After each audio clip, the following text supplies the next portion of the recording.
お前が先手だ。対局開始。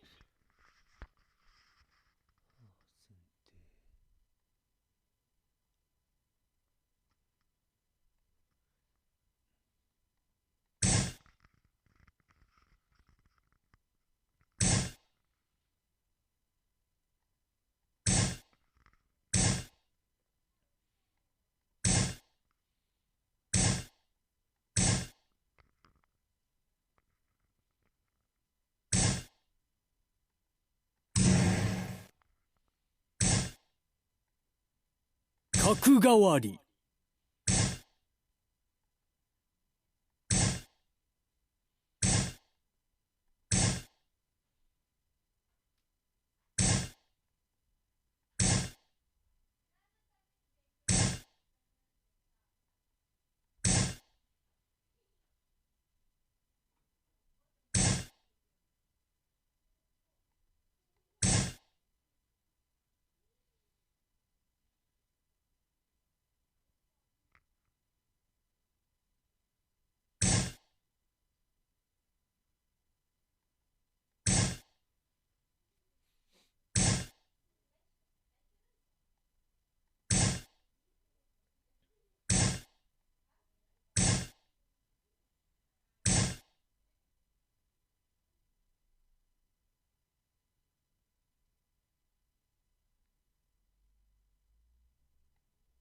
腰掛け銀。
You, John Fitzgerald Kennedy, do solemnly swear.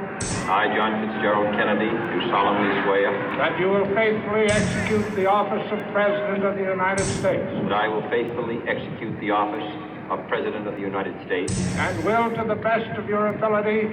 And will, to the best of my ability. Preserve, protect, and defend the Constitution of the United States. Preserve, protect, and defend the Constitution of the United States. So help you God. So help me God.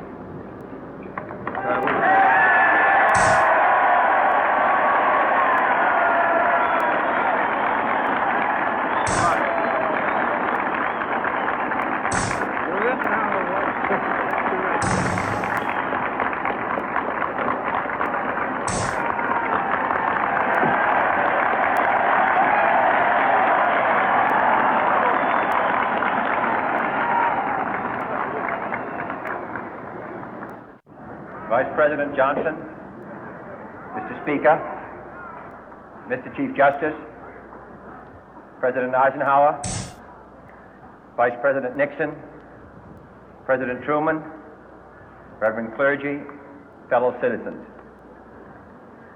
We observe today not a victory of party, but a celebration of freedom, symbolizing an end as well as a beginning, signifying renewal as well as change. For I have sworn before you and Almighty God the same solemn oath our forebears prescribed nearly a century and 3/4 ago. The world is very different now, for man holds in his mortal hands the power to abolish all forms of human poverty and all forms of human life. And yet the same revolutionary beliefs for which our forebears fought are still at issue around the globe. The belief that the rights of man come not from the generosity of the state, but from the hand of God. We dare not forget today that we are the heirs of that first revolution. Let the word go forth from this time and place to friend and foe alike that the torch has been passed to a new generation of Americans born in this century, tempered by war, disciplined by a hard and bitter peace, proud of our ancient heritage, and unwilling to witness or permit the slow undoing of those human rights to which this nation has always been committed 7分 and to which we are committed today at home and around the world.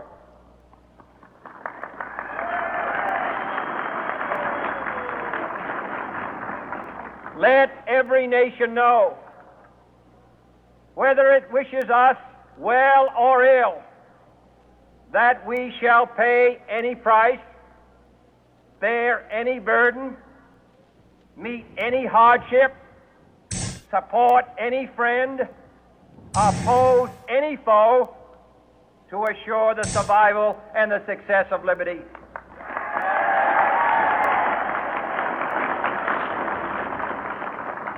This much we pledge and more.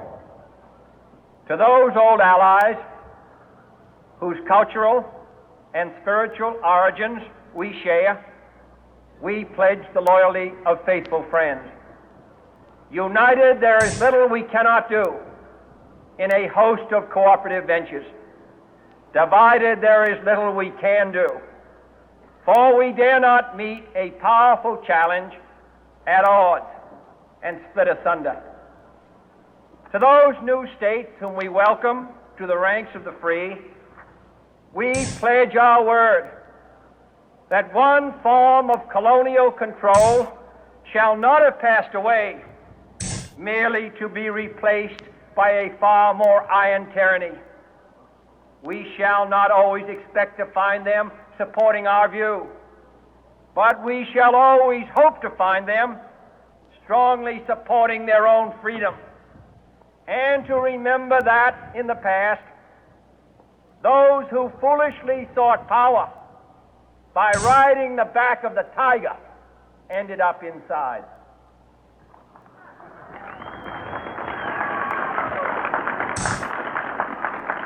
To those people in the huts and villages of half the globe struggling to break the bonds of mass misery, we pledge our best efforts to help them help themselves for whatever period is required, not because the communists may be doing it, not because we seek their votes, but because it is right. If a free society cannot help the many who are poor, it cannot save the few who are rich. お前の負けだ。To our sister republics south of our border, we offer a special pledge to convert our good words into good deeds, in a new alliance for progress, to assist free men and free governments in casting off the chains of poverty. But this peaceful revolution of hope お前が cannot 後手だ become the prey of hostile 対局 powers. 開始 Let all our neighbors know that we shall join with them to oppose aggression or subversion anywhere in the Americas. And let every other power know that this hemisphere intends to remain the master of its own house.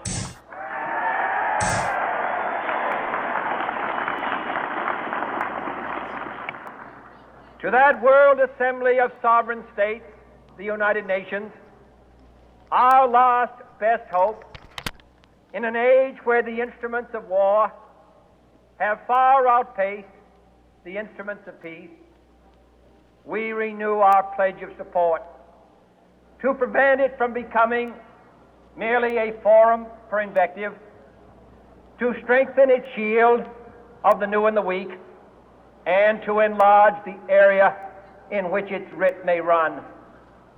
Finally, to those nations who would make themselves our adversary, we offer not a pledge, but a request that both sides begin anew the quest for peace. Before the dark powers of destruction, unleashed by science, engulf all humanity in planned or accidental self-destruction. We dare not tempt them with weakness, for only when our arms are sufficient beyond doubt can we be certain beyond doubt that they will never be employed. But neither can two great and powerful groups of nations take comfort from our present course, both sides overburdened by the cost of modern weapons, both rightly alarmed by the steady spread of the deadly atom, yet both racing to alter that uncertain balance of terror that stays the hand of mankind's final war. So let us begin anew, remembering on both sides that civility is not a sign of weakness, and sincerity is always subject to proof. Let us never negotiate out of fear, but let us never fear to negotiate.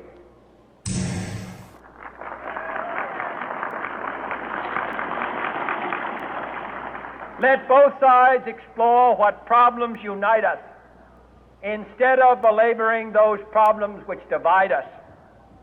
Let both sides, for the first time, formulate serious and precise proposals for the inspection and control of arms, and bring the absolute power to destroy other nations under the absolute control of all nations.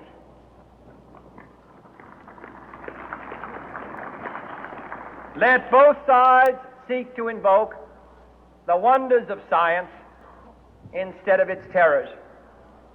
Together, let us explore the stars, conquer the deserts, eradicate disease, tap the ocean depths, and encourage the arts and commerce. Let both sides unite to heed in all corners of the earth the command of Isaiah to undo the heavy burden and let the oppressed go free. And if a beachhead of cooperation may push back the jungle of suspicion, let both sides join in creating a new endeavor, not a new balance of power, but a new world of law, where the strong are just and the weak secure and the peace preserved. All this will not be finished in the first 100 days, nor will it be finished in the first 1,000 days, nor in the life of this administration, nor even perhaps in our lifetime on this planet. But let us begin.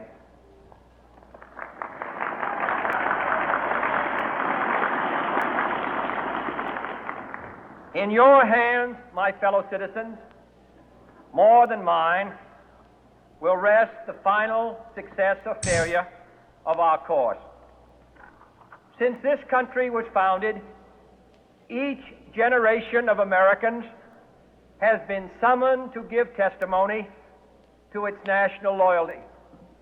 The graves of young Americans who answered the call to service surround the globe.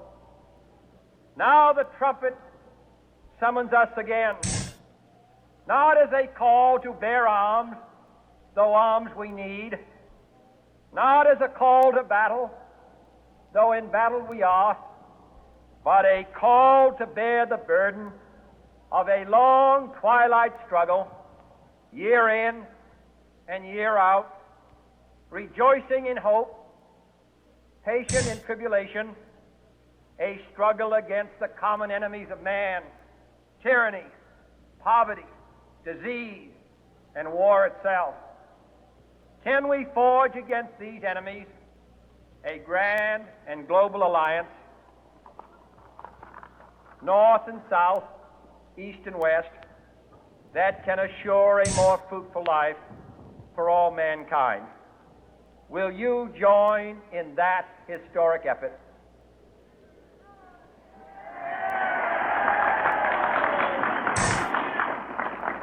In the long history of the world, only a few generations have been granted the role of defending freedom in its hour of maximum danger.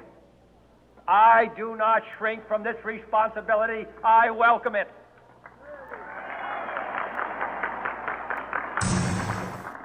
I do not believe that any of us would exchange places with any other people or any other generation.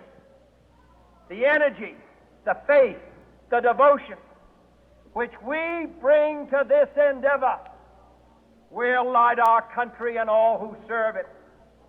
And the glow from that fire can truly light the world. And so, my fellow Americans, ask not what your country can do for you. Ask what you can do for your country.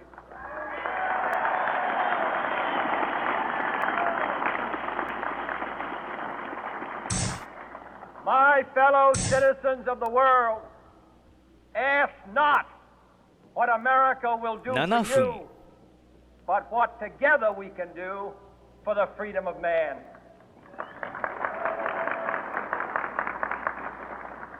Finally, whether you are citizens of America or citizens of the world, ask of us here the same high standards of strength and sacrifice which we ask of you.